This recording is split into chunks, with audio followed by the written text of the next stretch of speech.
Wilhelm Reich was born in 1897 in Galicia, the easternmost part of the Austro-Hungarian Empire, now the Ukraine. He grew up in Bukovina on a large farm operated by his father. Until he was 13 years old, Reich was educated at home by tutors. His mother, to whom he was devoted, committed suicide in 1910 after his father discovered she had had a brief affair with one of the tutors. His father died 4 years later from tuberculosis. That same year, 1914, the First World War broke out. Within days, Russian troops swept through Bukovina. Reich narrowly escaped being sent to Russia as a hostage and had to flee his home. Later he wrote, "I never saw either my homeland or my possessions again. Of a well-to-do past, nothing was left." For the next 4 years, Reich served in the Austrian army, experiencing what he called the war as a machine. In 1918, the war finally ended. Alone, homeless, and intellectually starved after 4 years of war, Reich entered the medical school at the University of Vienna.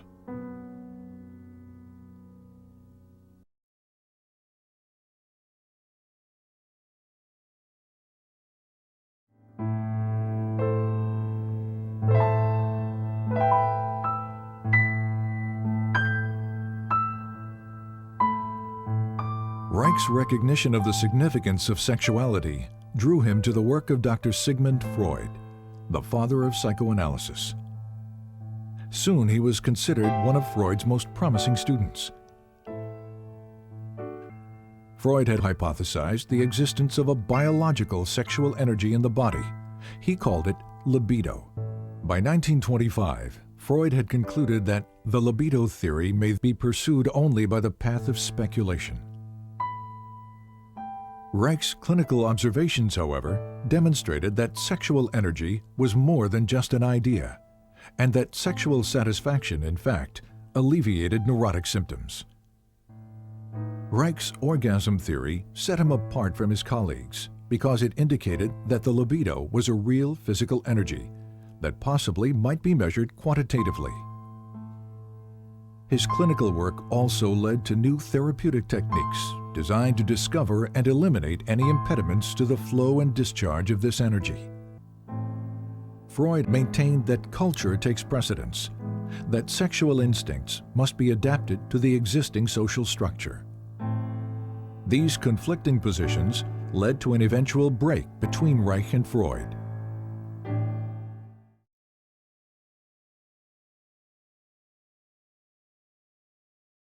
In Vienna and later in Berlin, Reich devoted much of his time and money educating working-class people about the essential role of sexuality in their lives. To reach the greatest number of people, he worked within the socialist and communist parties to promote sex education, birth control, divorce rights, and better housing.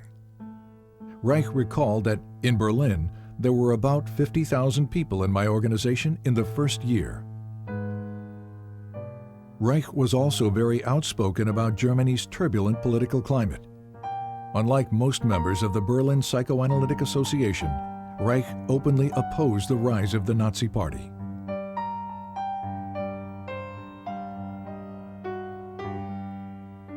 But his activities exacted a high price. He was denounced by the communists and expelled from the International Psychoanalytic Association, calling these events catastrophes which threaten my personal, professional, and social existence.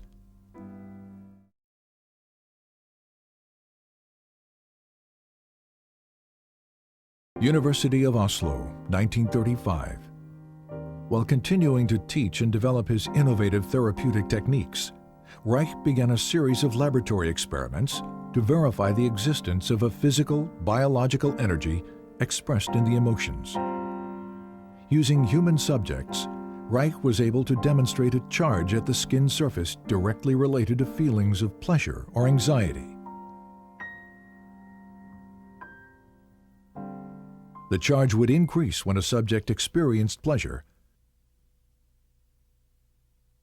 and decrease during feelings of unpleasure. He assumed this energy to be electrical. But was it? And did similar energy processes exist in more basic life forms? Reich discovered that under certain conditions, sterilized and unsterilized substances, such as grass, blood, sand, charcoal, and foodstuffs, disintegrate into pulsating vesicles that exhibit a bluish color. He called these vesicles bions. Reich observed internal motility in the bions, an effect of energy. Reich called this energy orgone because its discovery had evolved from his investigation of the orgasm function, and because this energy could charge organic matter.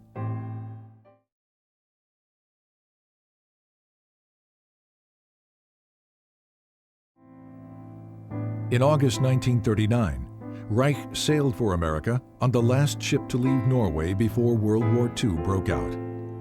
Reich settled in the Forest Hill section of New York City. He taught at the New School for Social Research in Manhattan.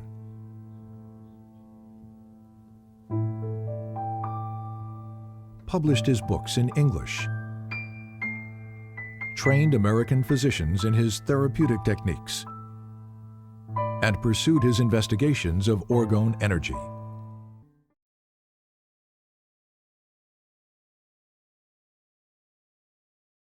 Since the energy appeared to be everywhere and to permeate all substances, Reich had to find ways to isolate and collect it in order to study its functions and make it usable. Experiments demonstrated that organic or non-metallic materials, such as cotton, wool, or plastic, attract, absorb, and hold the energy. Metallic materials, steel or iron, attract the energy and quickly reflect it in both directions. On the basis of these experiments, Reich constructed small boxes with alternating layers of organic and metallic materials. The organic layers attract the atmospheric orgone energy, which is then directed inward by the metal layers. The result? A higher concentration of orgone energy inside the box. The more layers, the higher the concentration. These layered boxes, known as orgone energy accumulators, became a valuable tool in Reich's scientific and medical research. Initially, they were used to observe visual manifestations of orgone energy within the enclosure, and to test the effects of orgone radiation on cancer mice. Because his results with cancer mice were so promising, Reich decided to test the effects of orgone radiation on human subjects. He constructed orgone energy accumulators that were large enough for a person to sit in, and in 1942, he began experimental treatments with cancer patients. They were all terminal cases. Reich promised no cure and charged no money. Over a period of time, the patients showed marked improvement, relief of pain, healthier blood condition, weight gain, and the shrinkage of tumors. Despite these positive results, the patients died, reinforcing Reich's conviction that cancer is a bioenergetic shrinking following emotional resignation.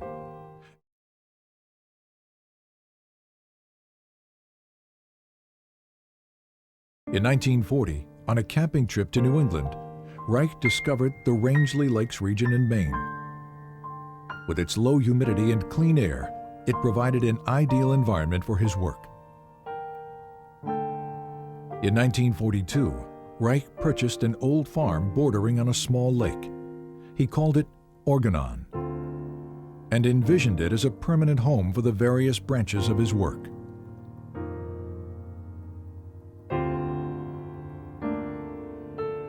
In 1945, a student's laboratory was built.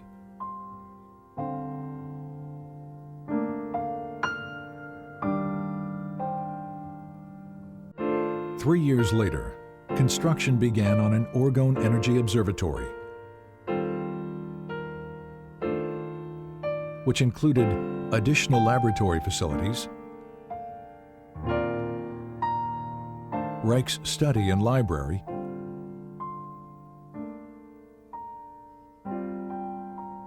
and outdoor observation decks. Funding for these buildings and for Reich's research came exclusively from his own income as a physician and teacher, and from loans and contributions by students. By 1947, after less than 8 years in America, Reich's work was attracting considerable interest as orgone research expanded into new areas of psychiatry, medicine, and biophysics.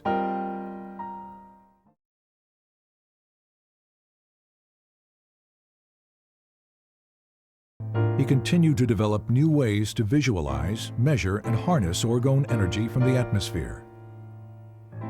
The cloudbuster, for example, was an experimental instrument that could affect weather patterns by altering concentrations of orgone energy in the atmosphere. A set of hollow metal pipes and cables inserted into water creates a stronger orgone energy system than that in the surrounding atmosphere. Water, which strongly attracts and absorbs orgone, draws the atmospheric energy through the pipes. In 1953, during a long drought that threatened the Maine blueberry crop, several farmers offered to pay Reich if he could bring rain to the parched region. The Weather Bureau had forecast no rain for several days when Reich began his cloud-busting operations. 10 hours later, a light rain began to fall. Over the next few days, close to 2 inches fell. The blueberry crop was saved.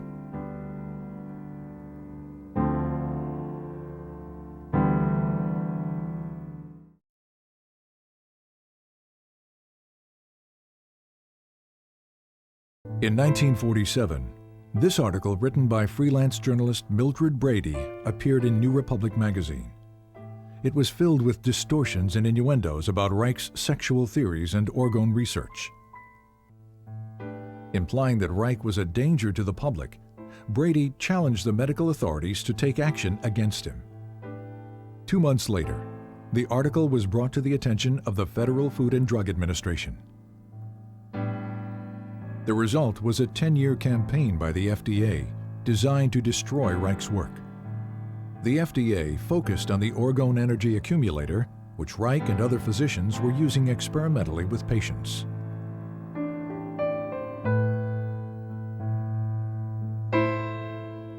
Convinced that the accumulator was being fraudulently promoted as a sexual and medical device, FDA agents spent years interviewing Reich's associates, physicians, students, and patients, looking for dissatisfied accumulator users.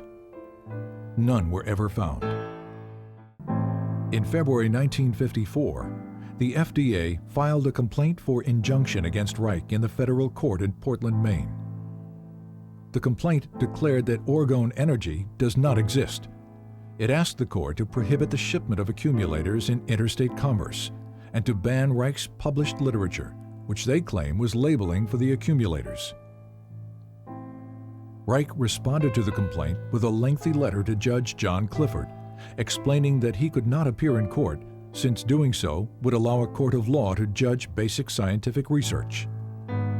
Scientific matters, he wrote, can only be clarified by prolonged, faithful, bona fide observations in friendly exchange of opinion, never by litigation. I therefore submit, in the name of truth and justice, that I shall not appear in court. Judge Clifford did not accept Reich's letter as a valid legal response, and the injunction was issued on default, as if Reich had never responded at all. It ordered that all orgone energy accumulators and their parts were to be destroyed. It ordered all materials containing instructions for the use of the accumulator to be destroyed as well. It also banned a list of Reich's books containing statements about orgone energy, until such time as all references to orgone energy were deleted.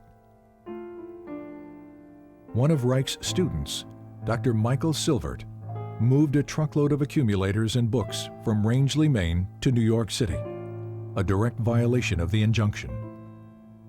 As a result, the FDA charged Reich and Silvert with criminal contempt of court. In 1956, both men were found guilty. Reich was sentenced to 2 years in a federal prison.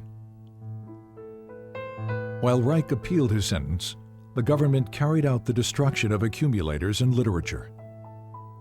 In New York City, several tons of Reich's books and other publications were burned in one of the city's garbage incinerators, including titles that were only to have been banned.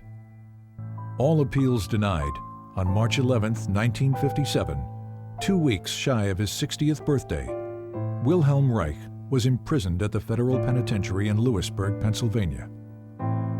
He died there of heart failure 8 months later, on November 3, 1957, and was buried at Organon.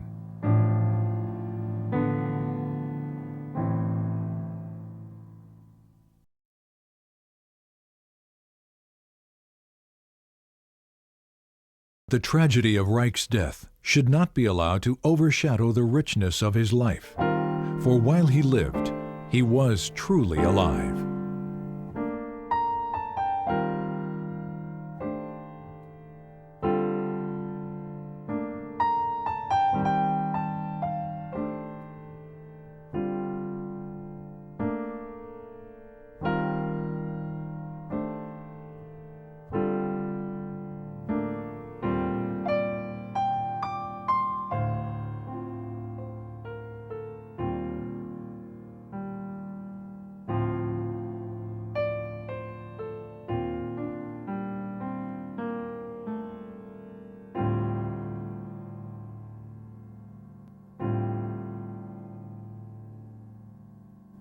In the course of the history of natural science, it always happened that profound or true thoughts or true facts were always either distorted or flattened out. The danger, especially of distortion, is particularly great in the case of orgonomy. We must be scientific, we cannot be political in these matters. And I personally declare that I will be the first to fight with all my strength, with whatever I've got, against such a distortion of our principles.